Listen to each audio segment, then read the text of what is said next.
Hey everyone, today's video is going to be a little bit different. So in this video, I'm going to be teaching you this card control I put together when playing around. Now this control is really nice because it can control either two cards or one card. Now, if you happen to know if this control is already out there, or if something similar is out there, please leave a comment in the description telling me the magician, the video, the book, just something so I can update the description. The cards I'm going to be using today are the red Harry Potter cards. I have a deck review on these, so I will link that in the description. So for this, I'm not going to give you a performance, really, because I'm still playing around with this and it isn't perfect, but I wanted to hop on here and actually teach it to you before I forget about this control here. So here is sort of a performance exposed tutorial type thing. So, for this, the deck can be shuffled, that doesn't matter.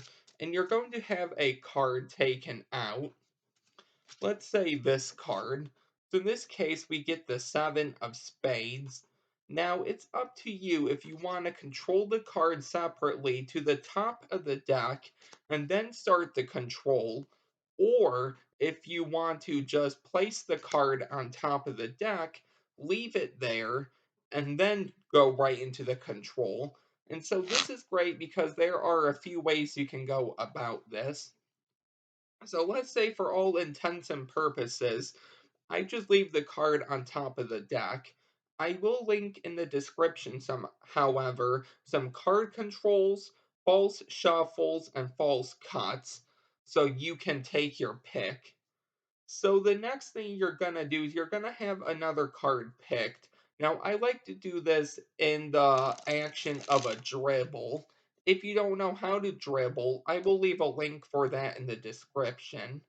You could just have the spectator lift up on a portion of cards, or you could riffle your thumb down the side and they call out stop. It doesn't matter. So let's say I explain to the spectator that I'm going to drop cards and they're going to call out stop. Let's say they call out stop here. You're going to take this lower hand, and when you raise it, you're going to push off the top card and show it to them. And this is going to be their next selection. And notice when I push off the card, I push it off quite far so my pinky here can actually curl in. This is going to happen so when I bring my hand down and I pull the card back, now I have a pinky break under the card. And this is going to set up for the control now. So I drop cards, they call out stop. I show them the nine of diamonds. I bring my hand down. I just pull back the card, and now I have a break.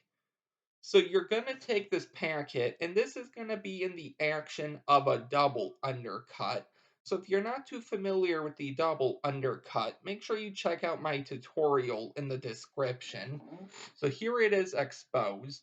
You're going to come over, and with this break, you're going to grab it with your thumb. So that loads the card on the bottom of the top packet. Your thumb here is just going to lift up just barely, and you'll notice how it separates the top card here from the rest of the deck, meaning this bottom half of cards I'm going to bring on top of the deck, therefore holding a thumb break. I will go over that again. So we have the nine of diamonds. We come back and we catch a break.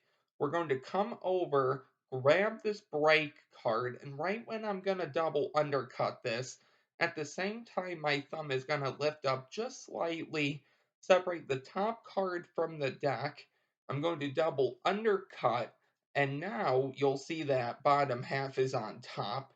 So really, if I take away this packet here, their first selection is on the bottom of this first packet. Their second selection is on the bottom of the second packet. So to get the two cards together, because you would be here, your three fingers, middle ring and pinky, they're going to be able to curl in because you're still going to be like in a thumb break. So they're just going to contact, make pressure against the top card, slide it out, and this corner should be able to clip into your pinky. Meaning, when you use this thumb to push down on this top packet and apply some pressure, you you can actually slide this packet out while holding onto their card. Now it's hard to do slowly, but we know we have this break. I'm going to come in, slide this card out as far as I can, and once you actually hear it click off of the packet, you can apply pressure with this thumb and, slide out this hand. Just keep in mind though, you don't expose their card, and then you can actually put this packet right on top of that card, and now you are all set. Now these cards are new still, so that's why they're really slippery, but that will actually be able to control both cards. Let me go over that a couple more times for you. So we're going to have a card selected, let's say the Five of Hearts. It doesn't matter if you control it to the top or just put it on top, but you have a second card selected as well. Let's say you have the Ace of Spades. When you bring your hand down, you're going to pull back this card, and you're going to be able to obtain a pinky break, meaning when you come over, you're just going to line up this top packet with this top card, which is now at a break, and you're going to just double undercut this packet, but you're going to want to catch a break above the top card here. So we know we're here. So I'm going to lift up slightly with my thumb, hold on the top packet, double undercut everything on top, still hold on to that break. So now my fingers here can come in, apply pressure up, slide out everything. It goes right into your pinky, and you're just going to apply pressure at the top left diagonal corner while you slide your hand out. And now with your hand still like this, don't open up your fingers or they'll see that card.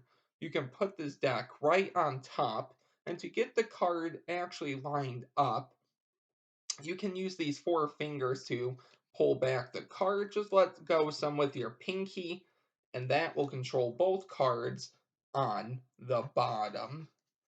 And that really is the control. I will go over that one more time for you. I may try to give you a performance. It probably won't go well, but I may try. So let's say we have a card selected. Let's say the Seven of Hearts. Let's say we just leave it on top this time. We dribble. They call out stop. You're gonna lower your hand down, bring this card back, and obtain a pinky break. So now you're going to come in, and you're going to grab this break card, and all at once, you're going to lift up with your thumb, hold on to this top half, and just double undercut this half right on top. Now you have a break here, meaning you can put your fingers in here, apply pressure up, and make sure this thumb holding the bottom half makes pressure for the top left corner but diagonal. Your fingers here are going to slide out the card. You can clip it with your pinky, and your thumb here should be able to grab that back corner of the card. It may be hard to see, but right about, I can slide this out some. Right about here is where that card will be. So when you slide out the deck, you're going to be like this. Be careful though, because you want that card in even more. So make sure you watch your hands. You're going to bring this deck on top. And once it's right on top, your fingers here are going to contact the card. Let go with your pinky. You can slide back the card, and now it's with that 4. And that really is the control. Okay, I don't know if that's practical, but that's something I actually discovered when playing around. and I will attempt to give you one quick performance of the control, and then that's the video. So if we were to do this in real time, let's say, let's move it down a little. I don't know, I may have to readjust here. Let's say the deck was shuffled and we had a card selected. Let's say this one. Go ahead and remember this. We would take back the card and we could go ahead and shuffle it somewhere into the deck like this. And I would explain to the spectator if there was just one that they would select a second card. If there were more than one person, another person would select a card. So let's say I drop cards, they call out stop. I say go ahead and may have to move this back up. Let's say they remember this card, don't forget it. And what we're going to do is actually cut this card somewhere into the deck. And I think I actually flashed there, but it's actually going to control the card second from the bottom. So obviously I flashed there, so that move is going to be a little hard, but that's really going to be how the move looks. I could try to do that one more time without flashing the card, and then that's the video. So let's say we have a card selected, let's say this one. Let's say I leave it on top of the deck this time, it doesn't matter. I drop cards, they call out stop here, go ahead and remember it. And what we can do is actually cut your card somewhere into the deck here. And I would ask the spectator, do they remember their card? And they would probably say yes. They could say no, it doesn't matter. Because I think right there, I got both of your cards to the bottom. So I think that was a better performance because I didn't flash. But that is the video. So please let me know if you actually have seen this control out there or something similar to it. And if you have, I will go ahead and actually update the description. But that's going to be the video from me. If you're new here, don't forget to like, comment, and subscribe. And I will see you next time with a new video. Bye.